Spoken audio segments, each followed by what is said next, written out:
we have a goal to plant 100,000 trees in Aruba in the coming years. And it is these type of contributions that we see happening spontaneously all over the island, which are really going to make this goal possible. It has different purposes.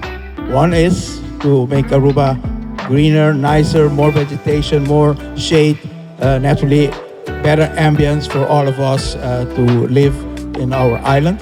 But at the same time, it empowers us to do something about our concern. We are concerned that we have lost a lot of vegetation in Aruba. We are concerned that we have lost also a lot of aspects of our identity, and trees, cactuses, aloe, all these trees that are typical of Aruba also give us the connection with our identity.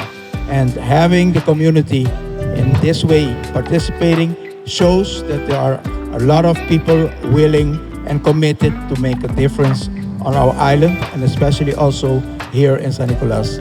The backbone of every community is the neighborhood, and the backbone in every community and every neighborhood is the citizens and the volunteers that make a difference. And having an association that empowers our volunteers, that encourages our volunteers, are necessary empowerment that we need for our nation and for San Nicolas. So hope you'll be content. May God bless your work, my friends. May God bless San Nicolas and Aruba, that we can continue sembra esperanza, as we say. Let's keep sowing hope for our island and for San Nicolas, so that tomorrow we have a nicer island, more shade, more nature, that we can pass on to the next generation. Masha danki, a big hug to all of you.